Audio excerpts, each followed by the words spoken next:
ന്യൂനപക്ഷ വിഭാഗങ്ങൾക്കിടയിൽ BJP-യെക്കുറിച്ചുള്ള തെറ്റിദ്ധാരണകൾ മാറിയെന്നും CAA മുത്തലാഖ് വിഷയത്തിൽ NDAക്ക് അനുകൂല ഘടകങ്ങളായി പ്രവർത്തിക്കുമെന്നും പാലക്കാട് NDA സ്ഥാനാർത്ഥി C. കൃഷ്ണകുമാർ പറയുന്നു. CAA ബില്ലിനെക്കുറിച്ച് ചിലർ മനഃപൂർവ്വം ഉണ്ടാക്കിയിട്ടുള്ള തെറ്റിദ്ധാരണകളെ ജനം മനസ്സിലാക്കിയിട്ടുണ്ടെന്നും എല്ലാ ജനവിഭാഗത്തിന്റെയും പിന്തുണയോടെ ഇത്തവണ മണ്ഡലം NDA സ്വന്തമാക്കുമെന്നും കൃഷ്ണകുമാർ റിപ്പോർട്ടറിനോട് പറഞ്ഞു.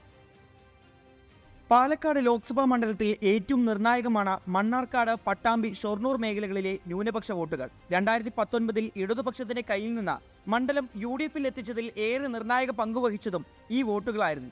ഇത്തവണ UDF-ഉം LDF-ഉം ഒരുപോലെ CAA വിഷയം ഉൾപ്പെടെ ഉയർത്തി ന്യൂനപക്ഷ വോട്ടുകൾ സമാഹരിക്കാനുള്ള തിരക്കിലാണ്. എന്നാൽ കാലങ്ങളായി തങ്ങളിലേക്ക് എത്താത്ത ഈ വോട്ടുകൾ എങ്ങനെയും പെട്ടിയിലാക്കാനാണ് NDA ക്യാമ്പ് ശ്രമിക്കുന്നത്. CAA വിഷയം ഉപയോഗിച്ച് ജനങ്ങളെ ചിലർ തെറ്റിദ്ധരിപ്പിക്കുകയാണെന്നും ഒരു പ്രവൃത്തിയും മോദി സർക്കാരിൽ നിന്ന് ഉണ്ടാവില്ലെന്നുമാണ് NDA ന്യൂനപക്ഷ വിഭാഗത്തിലെ ജനങ്ങൾക്ക് ഉറപ്പു കൊടുക്കുന്നത്.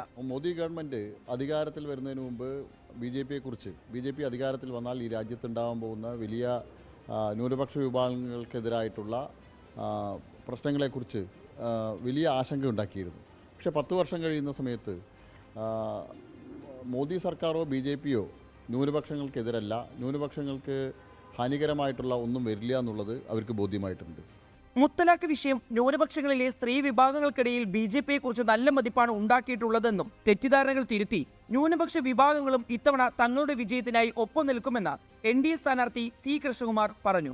മുത്തലാഖ് പോലെയുള്ള നിയമങ്ങൾ നിയമം മൂലം റദ്ദു ചെയ്തത് ന്യൂനപക്ഷ വിഭാഗങ്ങൾക്കിടയിൽ പ്രത്യേകിച്ച് സ്ത്രീ വോട്ടർമാരുടെ ഇടയിൽ BJP-ക്ക് അനുകൂലമായിട്ടുള്ള ഒരു അന്തരീക്ഷം ഉണ്ടാക്കിയിട്ടുണ്ട്. അത് നിശബ്ദമായിട്ടുള്ള ഒരു വോട്ടായിട്ട് BJP-ക്ക് അനുകൂലമായി മാറും. റിപ്പോർട്ടർ, പാലക്കാട്.